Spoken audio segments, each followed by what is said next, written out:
विद्यार्थी मित्र नमस्कार. आज आपण मॅथ्स फर्स्ट अल्जेब्रा त्यातला जो पहिला टॉपिक आहे सेट्स, ज्याला आपण संच म्हणतो, त्याच्याकडे जाणार आहोत. सेटकडे जाताना सर्वप्रथम आपल्याला सेट म्हणजे काय, सेट कसा तयार होतो, त्याची काय डेफिनेशन आहे हे पाहावं लागेल. तर set is well defined. Well defined म्हणजे काय, तर निश्चितपणे सांगता येईल असा. Well defined collection of objects we can clearly list. त्यालाच आपण काय म्हणतो, सेट म्हणतो. सेट संच, ज्या संचातील घटक किंवा घटकांची यादी डिफाइन्ड करता येते, निश्चितपणे क्लिअरली सांगता येते, आणि त्यालाच आपण सेट असं म्हणतो, त्यालाच आपण संच म्हणतो. म्हणजे त्या सेट मधील घटक तुम्हाला सांगता यायला पाहिजे, आणि जर ते घटक सांगता आले तर त्या कलेक्शनला आपण काय म्हणतो, सेट म्हणतो. ते कलेक्शन होऊ शकेल, पण सेट होण्यासाठी मात्र त्यातले घटक क्लिअरली सांगता यायला पाहिजे. जर आपण एक्झाम्पल घेतलं तर पॉप्युलेशन ऑफ इंडिया तुम्हाला सांगता येईल. या लोकसंख्येमध्ये कोण कोण आहेत हे सगळे घटक सांगता येतील. Number of students in a class, तुमच्या वर्गातील किंवा एखाद्या विशिष्ट तुकडीतील जे घटक आहेत ते सगळे घटक तुम्हाला सांगता येतील, त्यांची लिस्ट करता येईल. नंबर ऑफ सोल्जर्स हेही सांगता येईल. कलर ऑफ रेनबो, रेनबो म्हणजे काय, इंद्रधनुष्य, इंद्रधनुष्याचे जे कलर आहेत ते सांगता येतील. कलेक्शन ऑफ प्राईम नंबर्स हे सुद्धा तुम्हाला त्यांची लिस्ट करता येऊ शकते. जरी ती नेव्हर एंडिंग असली, इन्फायनाइट असली, तरी लिस्ट करता येते ना.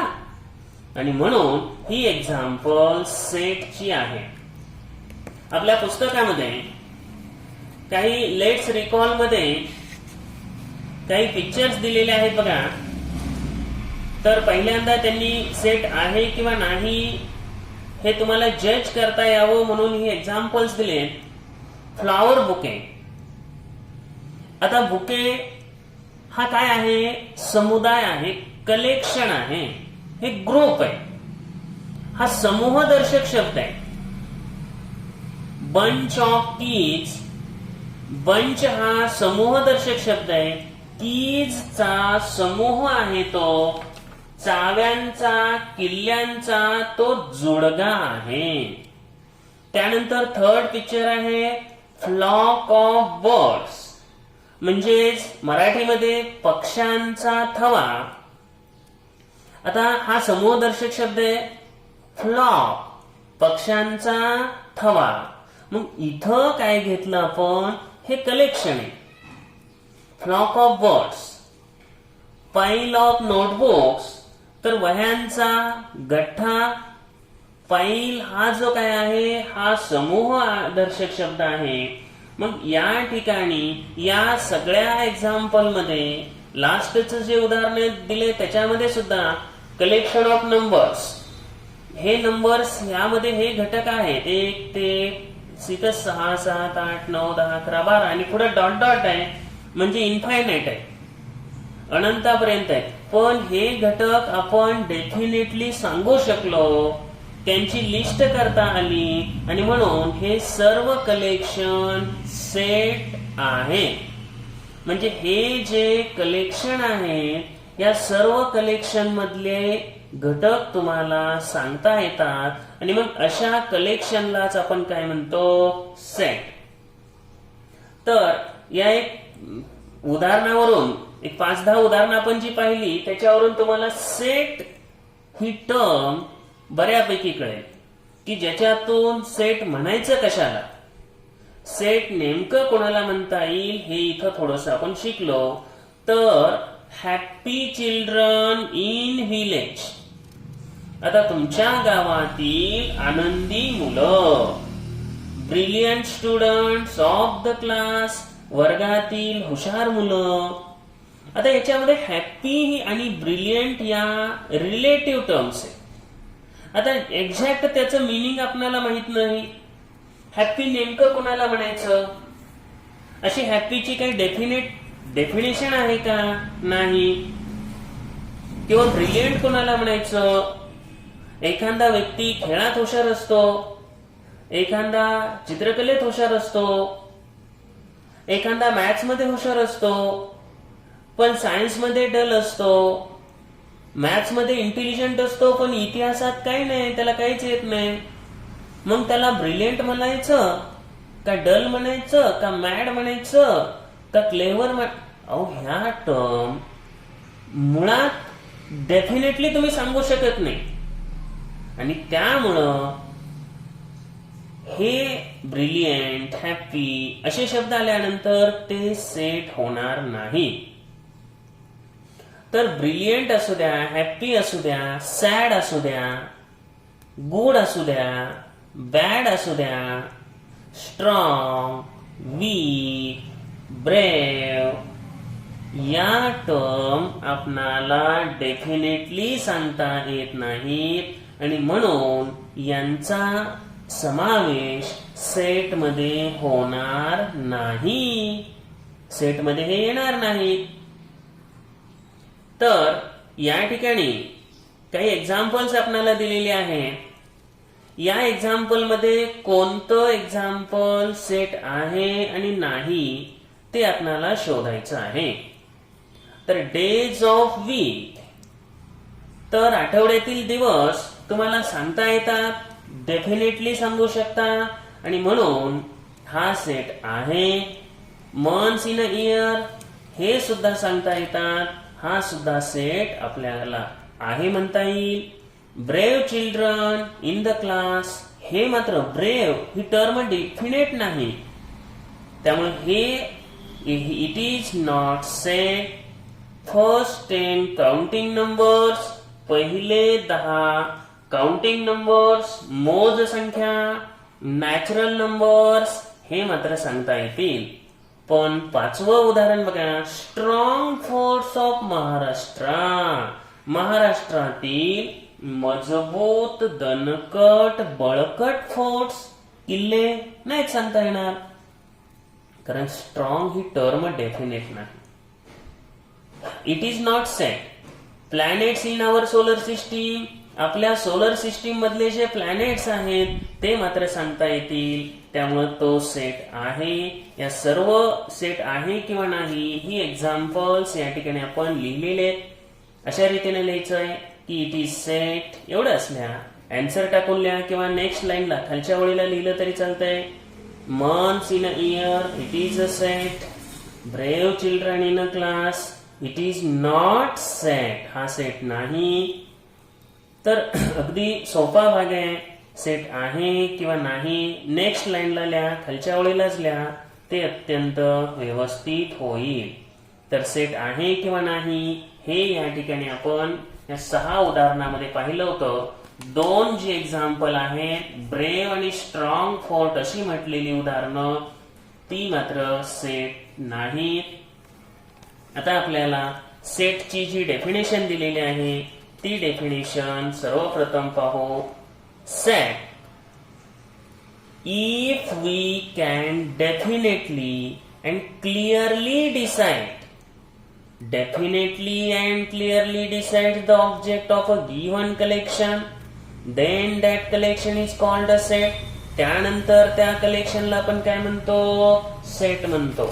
म्हणजे त्यातले घटक, त्या कलेक्शन मधले घटक, त्या समूहातले घटक तुम्हाला निश्चितपणे सांगता यायला पाहिजे, डेफिनेटली सांगता यायला पाहिजे, आणि तरच तुम्ही त्याला काय म्हणता, सेट.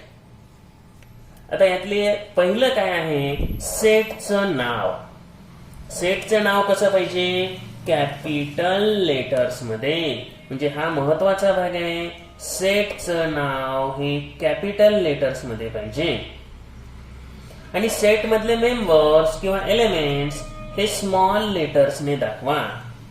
इंग्रजीतली दुसरी लिपी जी आहे त्याचा वापर करा.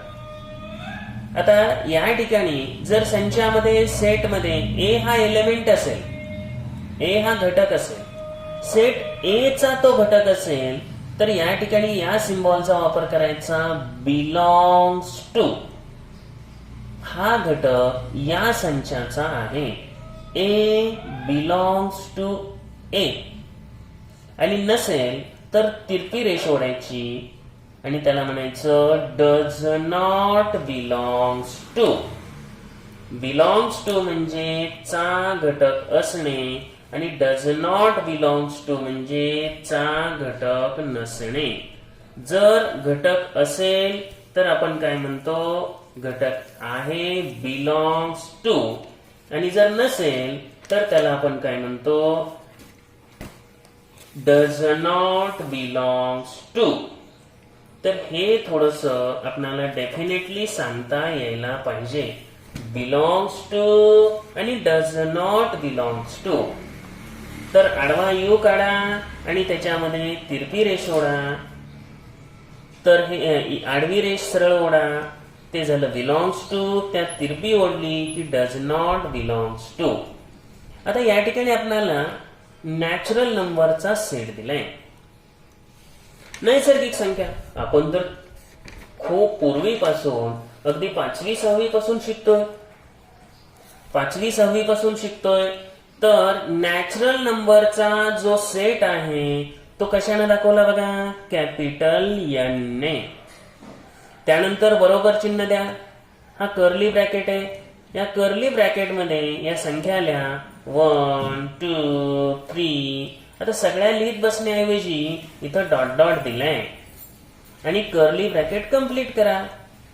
सेट कसा लिहिला जातो तर या पद्धतीनं कॅपिटल लेटरचा वापर करा.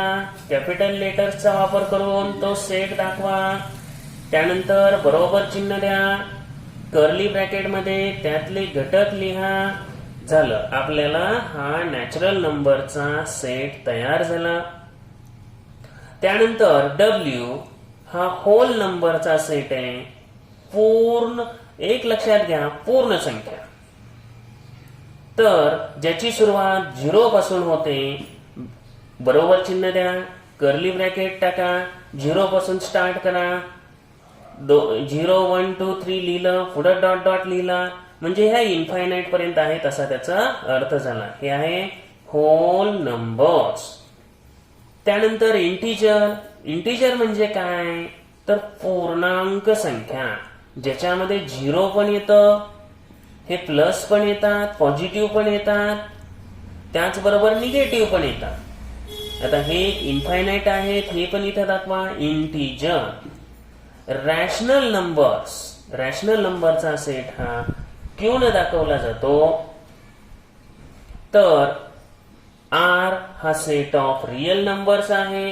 रॅशनल नंबरचा जो सेट आहे तो क्यू न दाखवला जातो. हे नीट लक्षात घ्या. आता रियल नंबर म्हणजे ह्या सगळ्या संचांचा संच जो असतो तो आपल्याला कॅपिटल आर ने, सेट ऑफ रियल नंबर्स हा कॅपिटल आर ने दाखवला जातो. आता सेट्स कोण, मेथड्स ऑफ रायटिंग सेट्स. संच लिहिण्याच्या वेगवेगळ्या पद्धती. संच लिहिण्याच्या 2 पद्धती आहेत. पहिली पद्धत आहे लिस्टिंग मेथड और रोस्टर मेथड.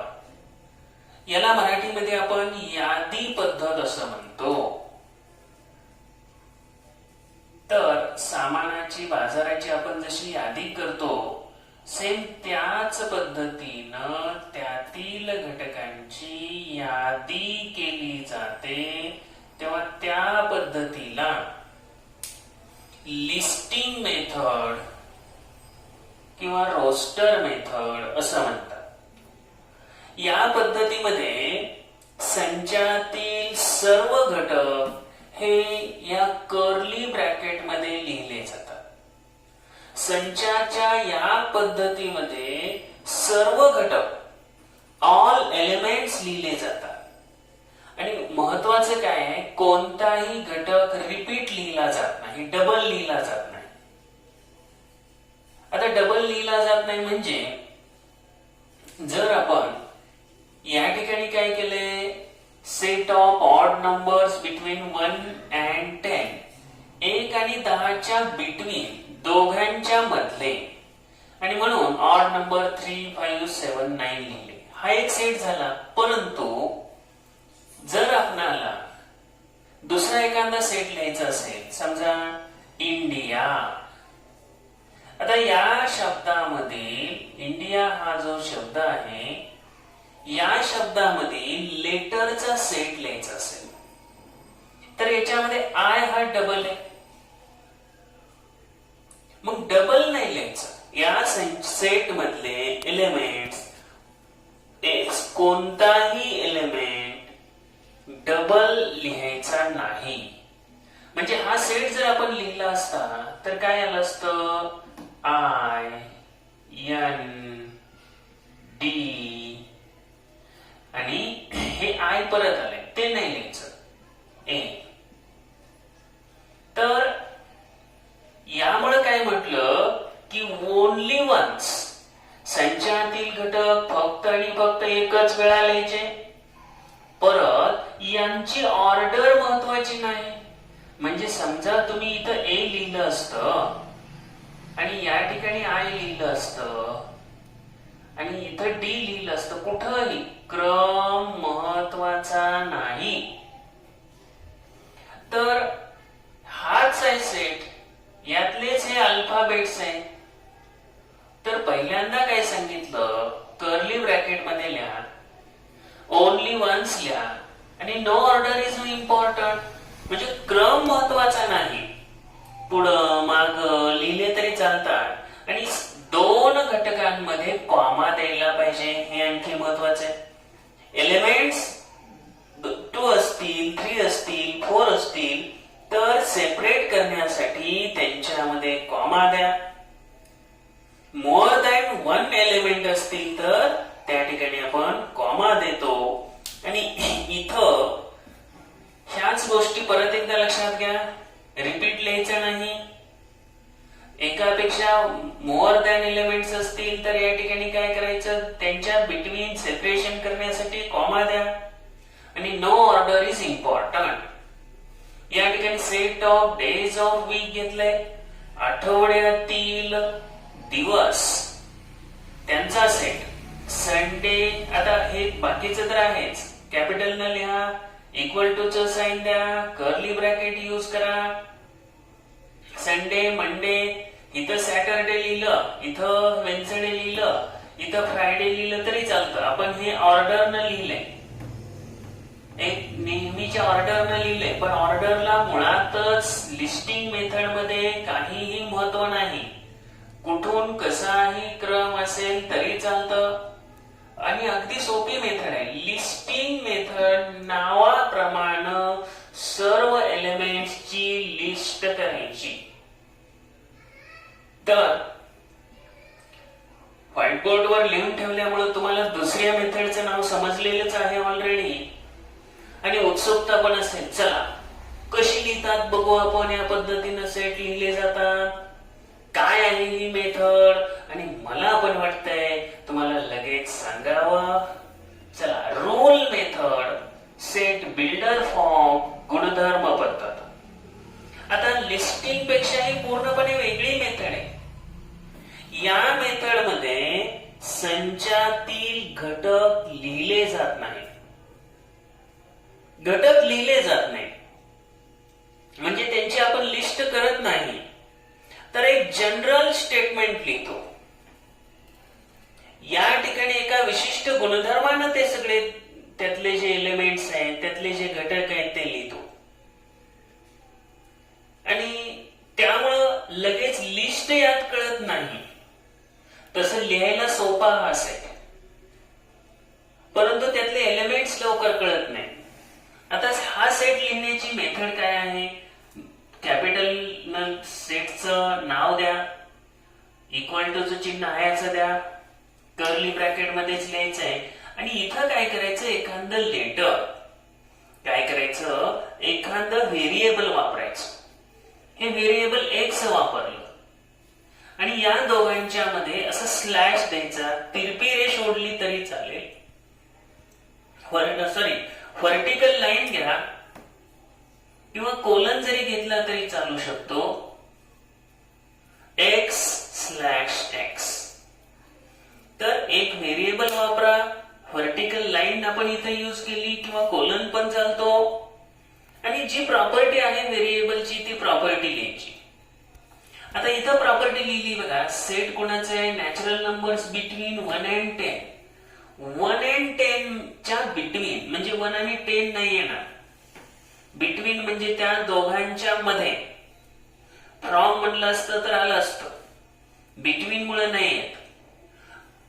नॅचरल नंबर्स तर आता कोण आहेत नॅचरल नंबर, याच्यामध्ये कुठले आहेत ऍक्च्युअली, तर 2, 3, 4, 5, 6, 7, 8, 9.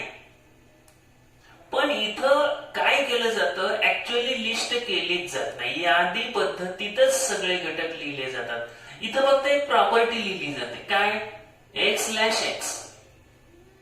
म्हणजे हे व्हेरिएबल वापरलं, slash x is a natural number between 1 and 10. Direct लिहून टाकायचं. जी प्रॉपर्टी आहे की नाही, प्रश्नामध्ये प्रॉपर्टी दिलेली असते, तीच प्रॉपर्टी लिहायची.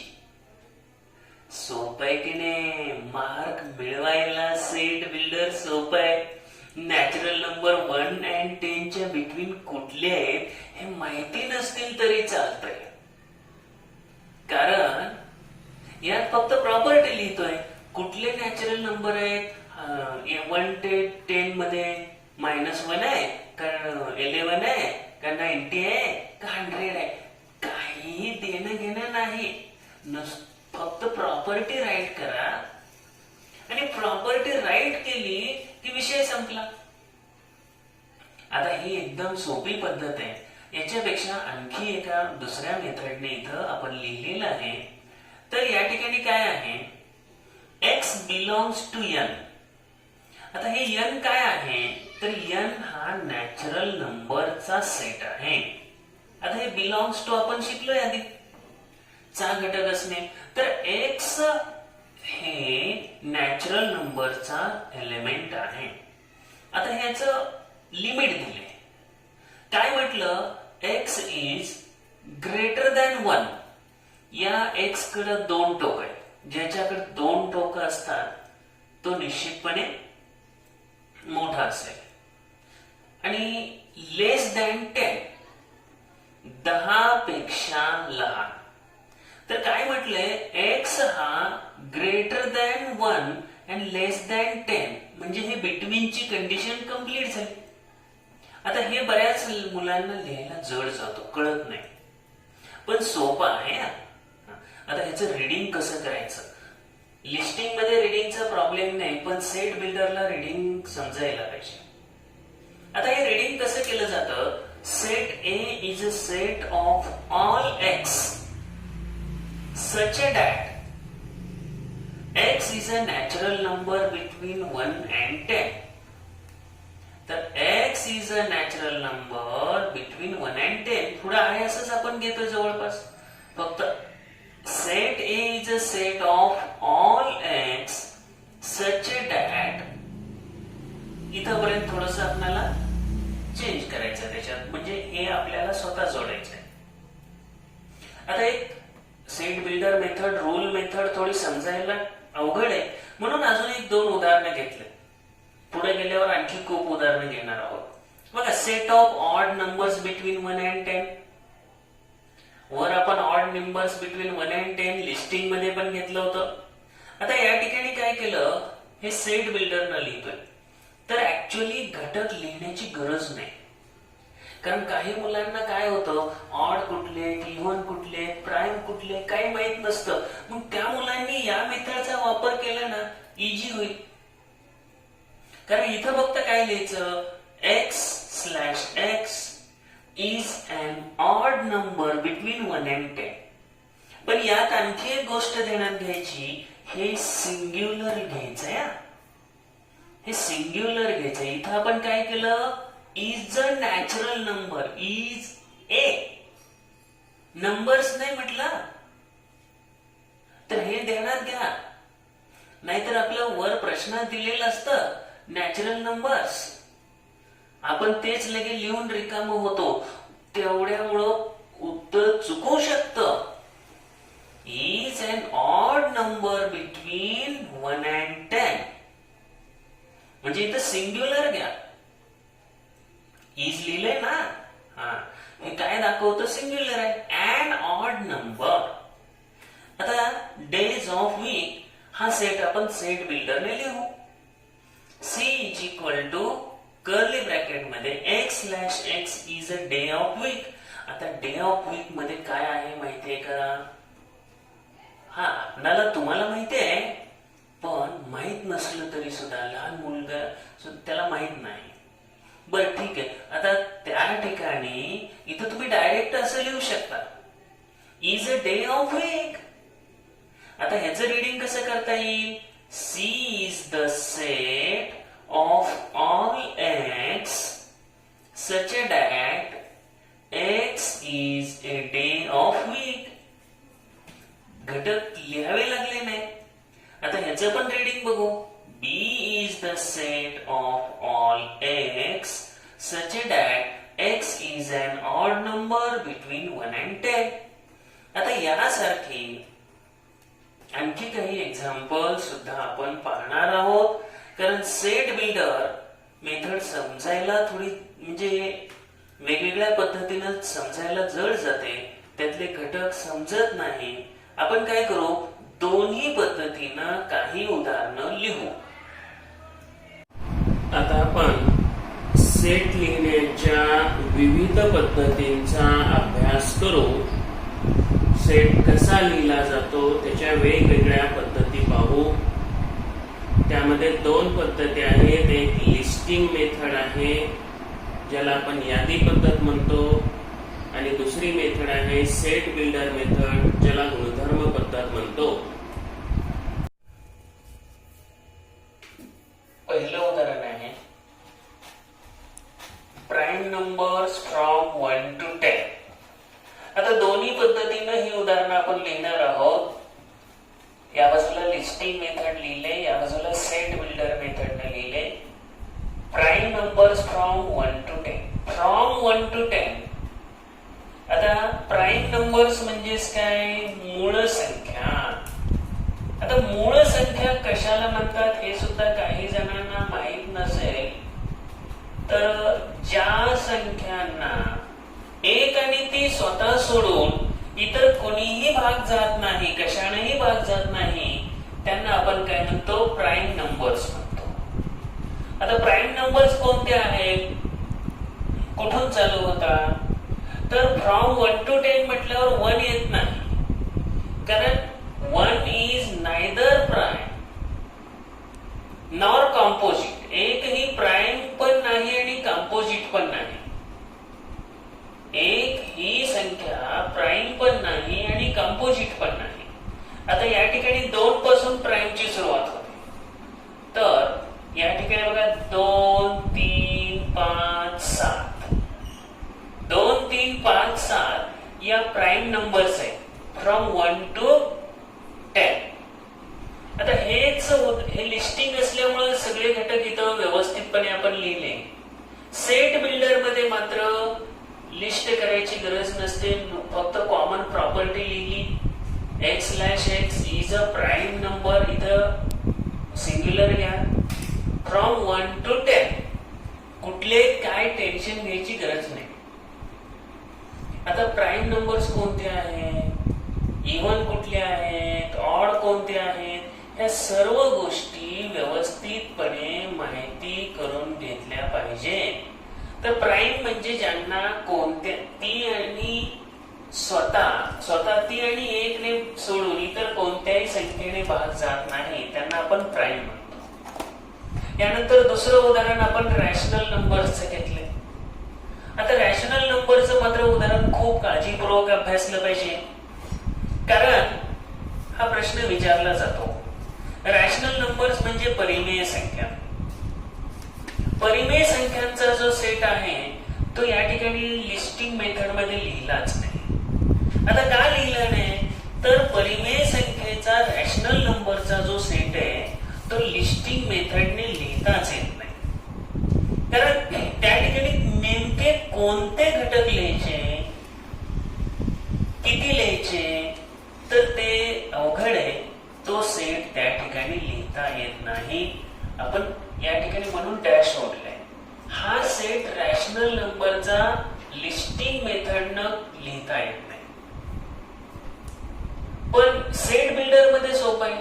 काय आहे, रॅशनलची जी डेफिनेशन आहे पी अपॉन क्यू, अंश आणि छेदाच्या रूपात, न्यूमरेटर आणि denominator. P q belongs to I. P आणि क्यू हे आय चे घटक असतील, आय चे एलिमेंट्स असतील, and q not equal to 0 म्हणजे छेदाला 0 नको आहे. p and q are integers where q is non-zero integer. q हा non-zero integer असेल.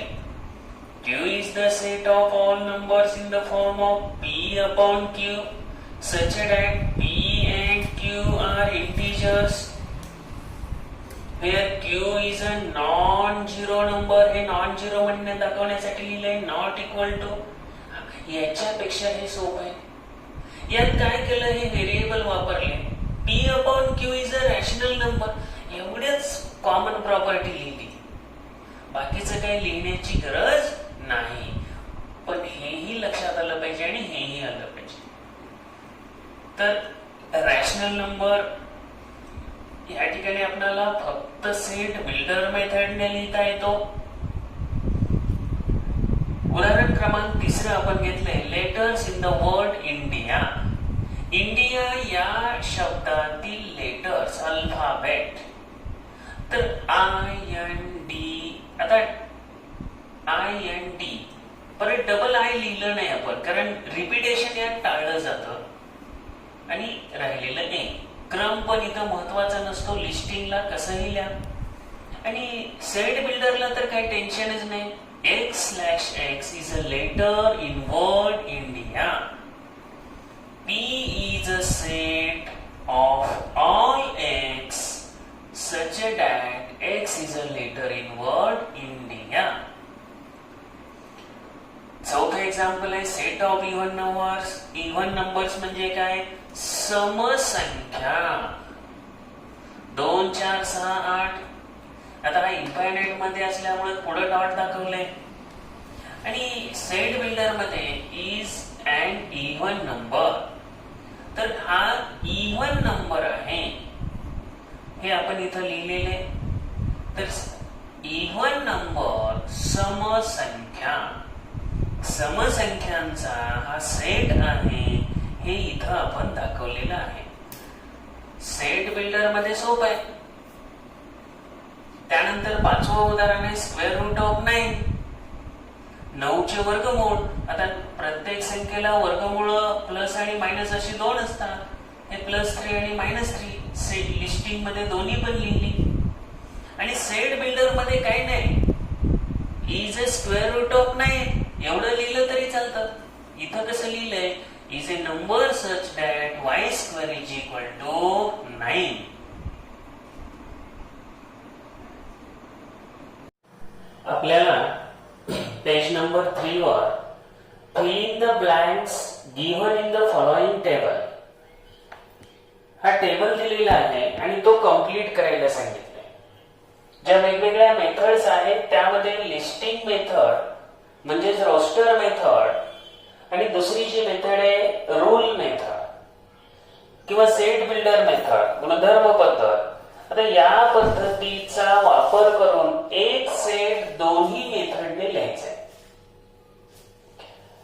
तर बघूया आपण कशा रीतीने. आता पहिलं उदाहरण त्यांनी सोडवून दिलेलं आहे. A is equal to curly bracket मध्ये 2 4 6 8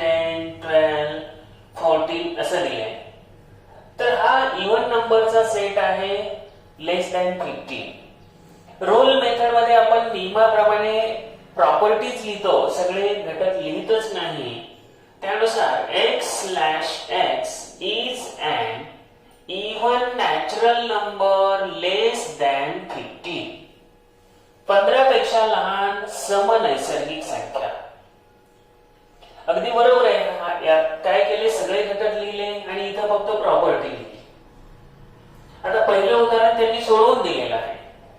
उदाहरण क्रमांक 2, या बाजूला लिस्टिंग मध्ये रिकामी जागा दिलेली आहे आणि या बाजूला काय म्हटलंय, x/x is a perfect square number between 1 to 20. Between म्हटलंय आणि बिटवीन म्हटलंय. परफेक्ट स्क्वेअर जे आहे, परफेक्ट स्क्वेअर आपण कोणाला म्हणतो, तर जे पूर्ण वर्ग आहे. आता मग याच्यामध्ये आपल्याला माहिती आहे 1, 4, 9, 16, 25, पण त्यांनी लिमिट दिली बिटवीन 1 to 20. मग 1 to 20 म्हटल्यानंतर हे एवढेच आहे ना. 1 च्या पुढं आता 1 येणार नाही, तर 1 पेक्षा जास्त असणार आहे आणि 20 पेक्षा लेस असणार आहे. एवढेच येणार. 4, 9, 16. 4 हा 2 चा स्क्वेअर आहे, 9 हा 3 चा स्क्वेअर आहे, 16 हा 4 चा स्क्वेअर आहे. झालं, याला अंडरलाईन करा. 4, 9, 16 एकदम सिंपल आहे, फक्त लक्ष दिलं पाहिजे. आता तिसऱ्यामध्ये लिस्टिंग मेथडचं उदाहरण दिलेलं आहे. A-E-I-O-U हे आपले इंग्लिश अल्फाबेट मधले सेकंड लेटर मधले स्वर आहे, व्हॉवेल्स आहे. पण हे व्हॉवेल्स आहे, तर या ठिकाणी आपण काय म्हणू, A-E-I-O-U लिस्टिंग मेथड मध्ये दिलंय आणि लिहायचंय आपल्याला रूल मेथड मध्ये. तर या ठिकाणी आपण बघा, सेटचं नाव आहे असं घेतलं, x घ्या किंवा y घ्या, कुठलं पण घ्या, लेटर चालतं.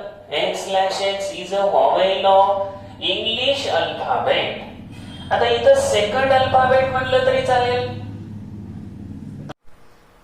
पुढचं उदाहरण बघा.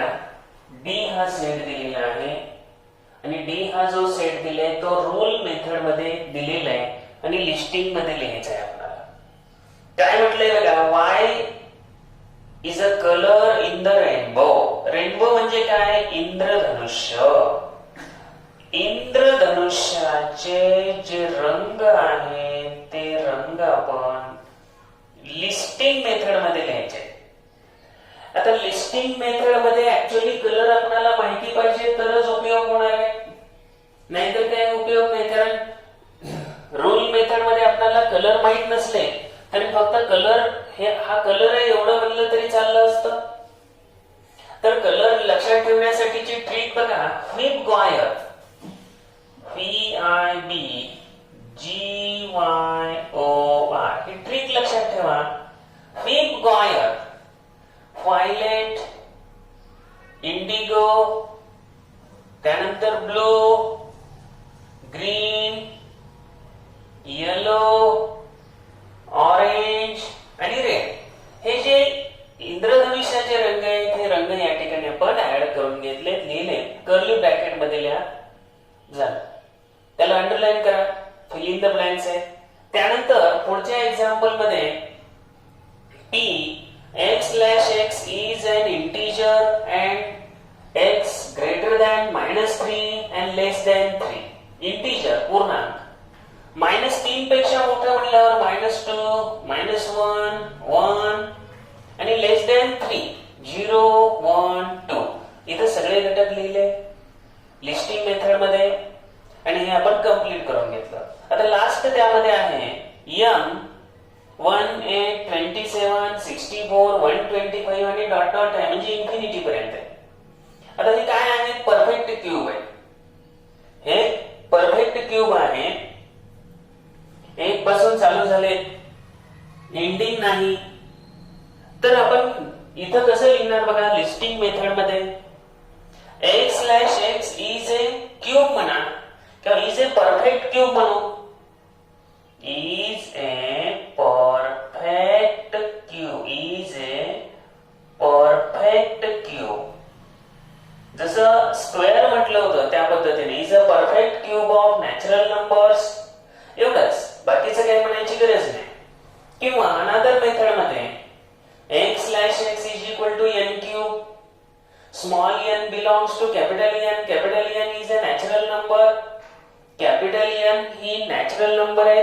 आणि मग या ज्या नॅचरल नंबर्स आहेत ह्या 1 पासून स्टार्ट होतात, तर इथं आपण हे त्यांचं जे लिमिट आहे, लिमिट जरी इथं दाखवलं, लिमिट नाही पण स्टार्टिंग दाखवले, दाखवायची गरज नाही, कारण इथं ऍक्च्युअली काय झालं, सगळ्या संख्या असल्यामुळं एवढं जरी आपण लिहिलं तरी चालतंय, कारण end n is a natural number आहे आणि लिमिट नाही तिथं आणि n क्यूब आहे, त्यामुळे एवढं लिहिलं तरी पण चालतंय. अशा रीतीनं हा जो टेबल आहे फिल इन द ब्लँकच्या रूपातला इथं पूर्ण होतोय. आणि यानंतर तुम्हाला 1.1 प्रॅक्टिस सेट सोडवता येईल.